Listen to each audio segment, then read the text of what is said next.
नमस्कार, मी मयुरेश प्रभुणे. आपण पाहत आहात संशोधन आणि सतर्कचा मॉन्सून अपडेट. मॉन्सून अपडेटमध्ये आपण मॉन्सून काळातल्या हवामानाच्या घटनांचं विश्लेषण करत असतो. त्याचसोबत पुढचे 10 दिवस ते 2 आठवडे या कालावधीमध्ये हवामानाची स्थिती काय राहणार आहे, पाऊस कसा राहणार आहे, याविषयी IMD किंवा जगभरातील इतर इतर मॉडेल्स काय दाखवत आहेत, ते याची माहिती आपण घेत असतो. यावर्षीच्या मॉन्सूनचं एक वेगळं वैशिष्ट्य आपण सगळ्यांनी पाहिलं, की मॉन्सूनचं आगमन महाराष्ट्रापर्यंतचं तरी हे वेळेच्या बऱ्याच आधी झालं. मॉन्सून अंदमान निकोबारमध्ये जवळपास 9 दिवस आधी आला. त्यानंतर आठवडाभर जवळपास तो केरळमध्ये लवकर दाखल झाला आणि त्याचप्रमाणे मुंबईपर्यंत सुद्धा त्याचं आगमन वेळेच्या आधी झालं. साधारणतः 26 तारखेला महाराष्ट्राच्या मध्यापर्यंत मॉन्सून येऊन पोहोचला. मात्र त्यानंतर अरबी समुद्राच्या बाजूनी जवळपास 18 दिवस आणि बंगालच्या उपसागराच्या बाजूनी जवळपास 15 दिवस मॉन्सूनची प्रगती थांबलेली आहे. ही प्रगती थांबल्यानंतर महाराष्ट्रामध्ये बऱ्याच ठिकाणी पावसामध्ये एक ब्रेक आला आणि अशा ब्रेकच्या काळामध्ये आपल्याला हे कायमच दिसून येत असतं मॉन्सून काळामध्ये, की या काळामध्ये थंडरस्टॉर्म सुरू होतात. मॉन्सूनचे वारे जर सक्रिय असतील तर आपल्याला सर्वसाधारणपणे कोकणामध्ये घाटमाथ्यावर एक संततधार स्वरूपाचा पाऊस आपल्याला दिसून येतो आणि त्याच्या पूर्व भागामध्ये सुद्धा जर आपण बघितलं तर नाशिक, त्यानंतर पुणे, कोल्हापूर, सातारा ही जी शहरं आहेत जी घाटाच्या पूर्व भागामध्ये, तर तिथे सुद्धा साधारणतः 5-10 मिलीमीटर असा एक दररोजचा पाऊस आपल्याला दिसून येतो आणि यामध्ये पावसाच्या आकड्यांमध्ये विशेष व्हेरिएशन नसतं. म्हणजे जर एखाद्या ठिकाणी पाऊस 5 मिलीमीटर झाला तर तिथून लांब जर पाऊस आपण बघितला तर तो फार तर फार 10 मिलीमीटर असेल, तो एकदम 50 मिलीमीटर होणार नाही. तर या प्रकारचा पाऊस आपल्याला मॉन्सून काळामध्ये बघायला मिळत असतो, ज्याच्यामध्ये रिजनल लेवलला म्हणजे प्रादेशिक लेवलला वितरणामध्ये फारसा फरक नसतो आणि हा वाऱ्यांच्या प्रवाहासोबत पडणारा हा पाऊस असतो. तुमचं जॉग्राफिकल लोकेशन कुठे आहे, तुमची भौगोलिक स्थान नेमकी कुठे आहे, त्याला धरून त्या पावसाचं प्रमाण आपल्याला मिळत असतं.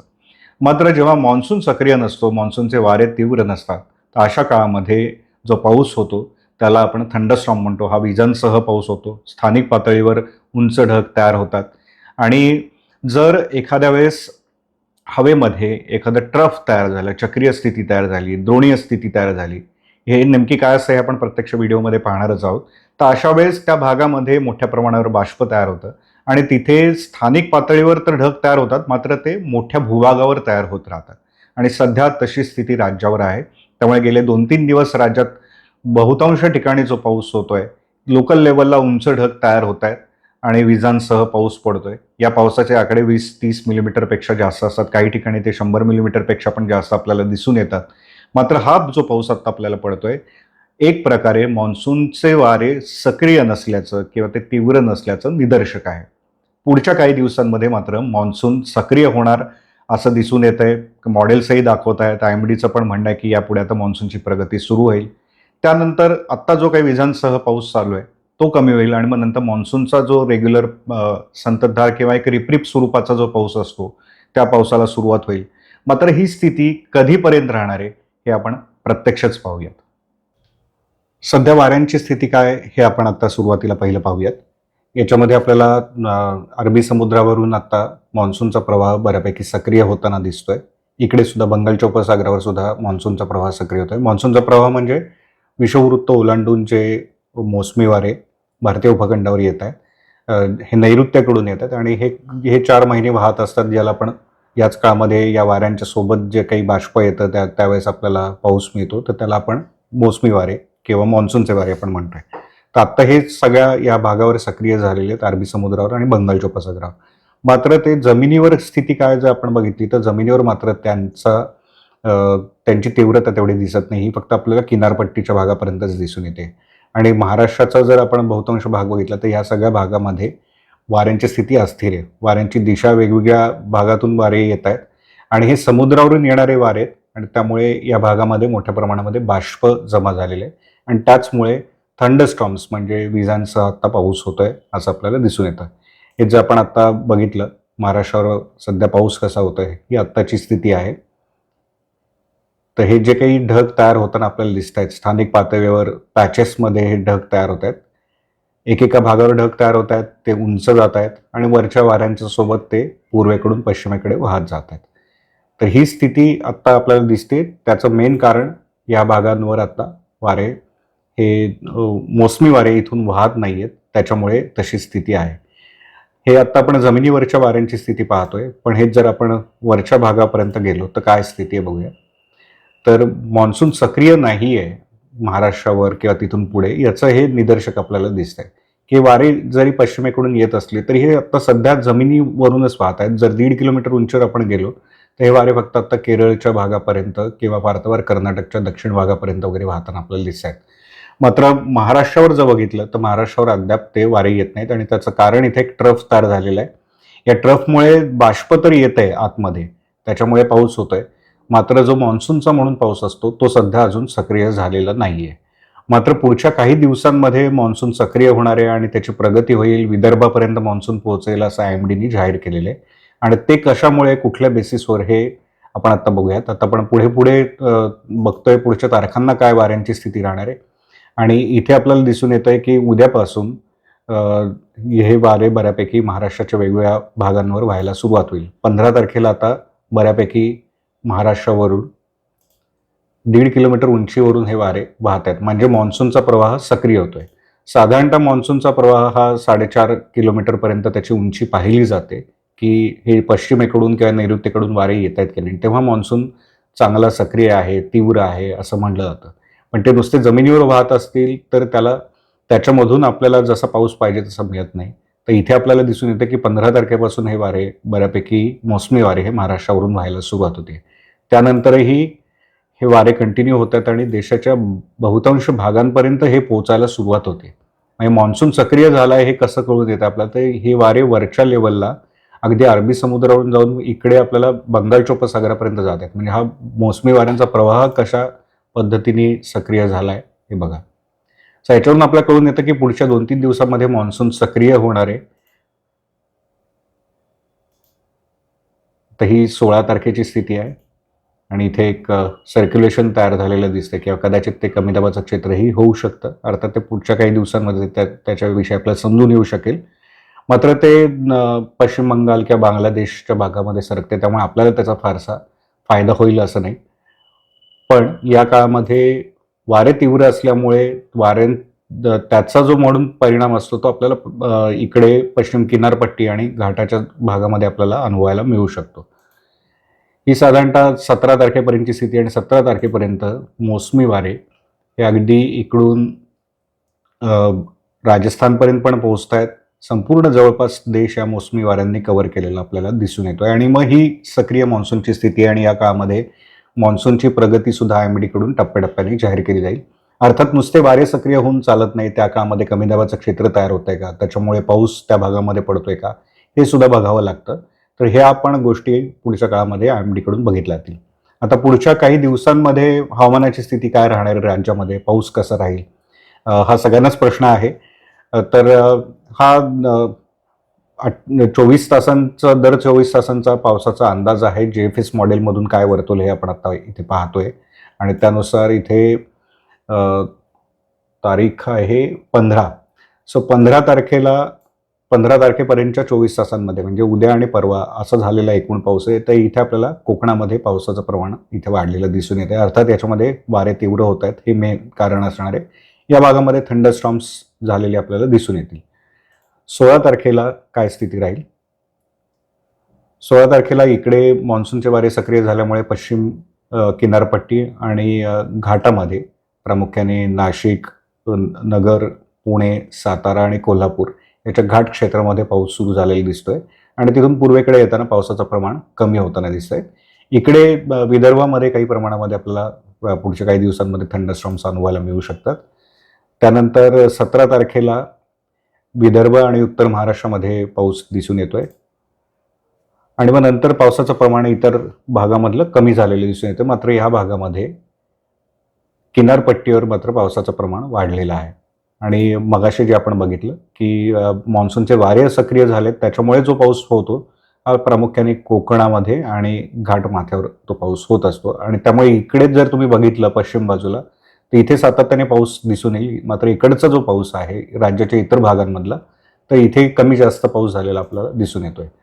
20 तारखेचा पाऊस आहे, पाऊस कमी झालेला आहे पुन्हा आणि नंतर एक कमी दाबाचं क्षेत्र किंवा एक सर्क्युलेशन तयार होणार आहे आहे बे ऑफ बेंगॉलमध्ये, तर त्याच्यामुळे इकडचा पाऊस आपल्याला पुन्हा वाढलेला दिसून येत आहे आणि ते जर समजा आतमध्ये सरकलं जमिनीवर तर त्याच्यामुळे विदर्भात पाऊस वाढेल आणि ही स्थिती साधारणतः 25 तारखेची दिसते.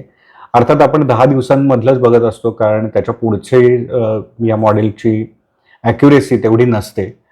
पण एकूण जर आपण बघितलं तर पश्चिम किनारपट्टी सोडता राज्याच्या इतर भागांमध्ये पावसामध्ये सातत्य दिसून येत नाही. हेच जर IMDचं मॉडेल बघितलं आपण तर इथे आपल्याला काय दिसतंय, आपल्याला प्रामुख्याने बघायचं हा जो काही कलर आपल्याला इथे दिसतोय, वाऱ्यांची दिशा आपल्याला वेस्टकडून किंवा साऊथ वेस्टकडून आहे हे तर दिसून येतच आहे. पण त्याची तीव्रता या कलरवरून आपल्याला कळून येते आणि ह्यामध्ये जर आपल्याला काही ठिकाणी वारे फिरलेले दिसले म्हणजे तिथे एक तर सर्क्युलेशन आहे, ट्रफ आहे किंवा एखादं कमी दाबाचं क्षेत्र आहे ते आपल्याला दिसून येत असतं. आता ही स्थिती आहे 13 तारखेची म्हणजे आजची, हे 14 तारखेला 15 याच्यावरून आपल्याला कळून येतं की यांच्या मॉडेलमध्ये सुद्धा IMDच्या मॉडेलमध्ये सुद्धा हे नैऋत्य मोसमी वारे वरवर सरकून सक्रिय होत आहेत, तीव्र होत आहेत असं आपल्याला दिसून येतं. त्यांचा वेग वाढतोय म्हणजे मान्सून एक प्रकारे सक्रिय होतोय आणि तो आता इथे महाराष्ट्रापर्यंत आपल्याला आलेला दिसून येतोय 17 तारखेला, 18 तारीख, 19 तारीख, 20 तारीख म्हणजे देशाच्या बहुतांश भागामध्ये मान्सूनचे वारे हे साऊथ वेस्टने किंवा वेस्टने येत आहेत आणि त्यांची तीव्रता पण जास्त आहे हे कलरवरून आपल्याला दिसून येत आहे. तर याप्रमाणे पुढच्या काही दिवसांमध्ये मान्सूनचे वारे सक्रिय होत आहेत. मात्र या सगळ्या ठिकाणी जर आपण बघितलं तर इथं कुठलंही कमी दाबाचं क्षेत्र मोठं असं दिसत नाही की जे तिथून तयार होऊन आतमध्ये येईल आणि त्याचा फायदा महाराष्ट्राला होऊ शकेल. त्यामुळे वाईड स्प्रेड रेंज जो जुलैमध्ये ऑगस्टमध्ये आपल्याला बघायला मिळत असतो तसा आत्ता तरी आपल्याला इथे दिसत नाही. काही प्रमाणामध्ये कोकणामध्ये आणि घाटमाथ्यावर पाऊस चालू राहील मात्र राज्याच्या इतर भागांमध्ये पावसाचं प्रमाण तितकं नसेल. IMDच्या मॉडेलनुसार पावसाचं प्रमाण कसं असेल हे बघूयात. हे 14 तारखेला कोकणामध्ये आपल्याला इथे बऱ्यापैकी पाऊस रायगड रत्नागिरीच्या आसपास दिसून येतोय मात्र राज्यात इतरत्र पावसाचं प्रमाण फारसं दिसून येत नाहीये. 15 तारखेला इथे घाटमाथा आणि कोकणामध्ये पाऊस दिसतोय. कोकणाच्या आसपास पाऊस आहे, मुंबईच्या आसपास पाऊस येतोय 16 तारखेला. 17 तारखेला कोकण आणि खाली पश्चिम किनारपट्टीला पाऊस चालू राहतोय मात्र इकडे कमी आहे.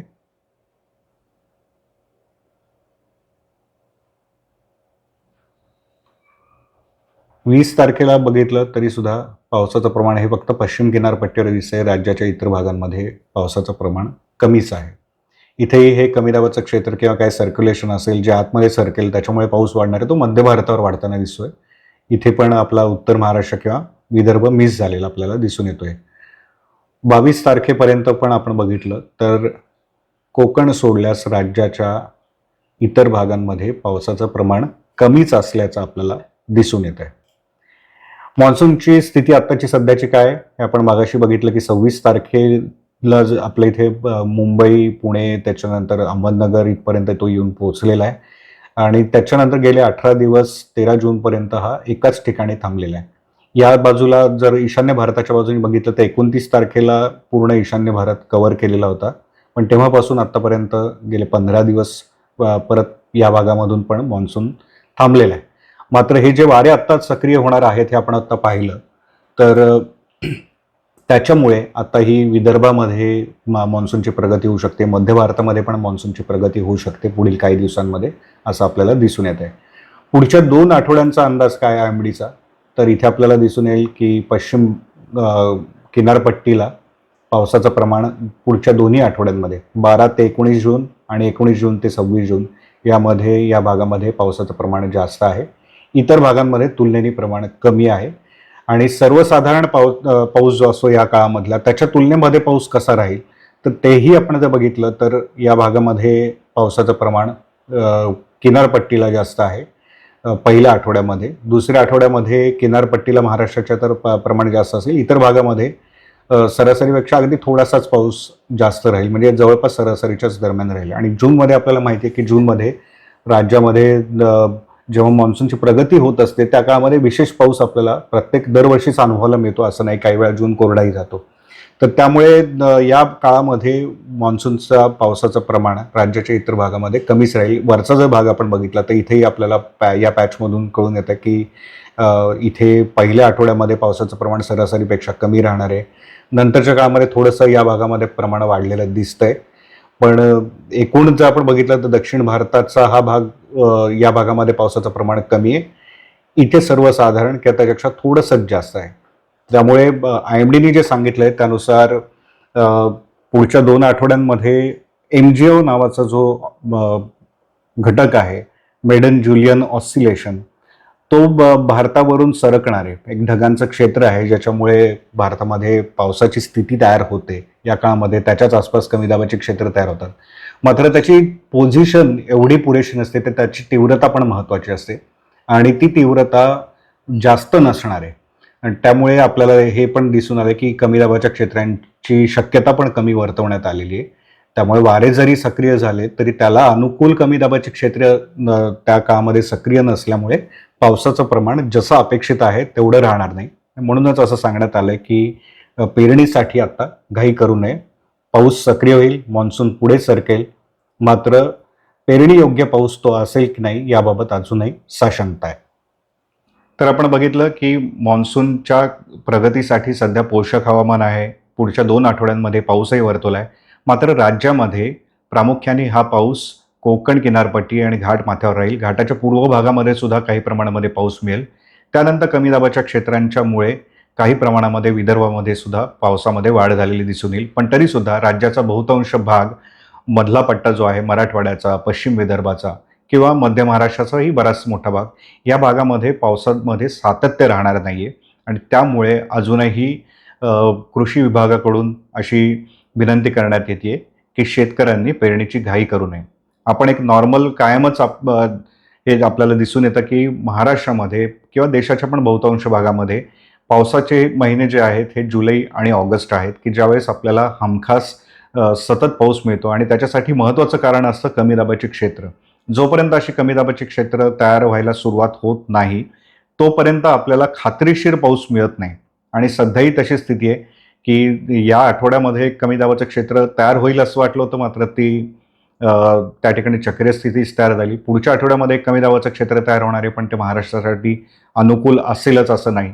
तर त्यामुळे जोपर्यंत अशी कमी दाबाची क्षेत्र तयार व्हायला सुरुवात होत नाही तोपर्यंत हा खात्रीशीर पाऊस मिळणार नाही आणि मग जर ब्रेक आला तर त्याच्यामुळे आपल्याला नुकसानही होऊ शकतं. त्यामुळे जोपर्यंत भारतीय हवामानशास्त्र विभाग किंवा कृषी विभाग सांगत नाही तोपर्यंत शेतकऱ्यांनी पेरणीची घाई करू नये. पुन्हा भेटूयात पुढच्या मान्सून अपडेटमध्ये, तेव्हाच्या हवामानाच्या स्थितीचं विश्लेषण घेऊन. आपण संशोधनच्या यूट्यूब चॅनलला सबस्क्राईब करा आणि दरम्यानच्या काळामध्ये तुम्हाला हवामानाचे जर अपडेट्स हवे असतील तर सतर्क हवामान सूचना हे फेसबुक पेज, त्याचप्रमाणे ट्विटरवर सतर्क इंडिया या हँडलला फॉलो करा.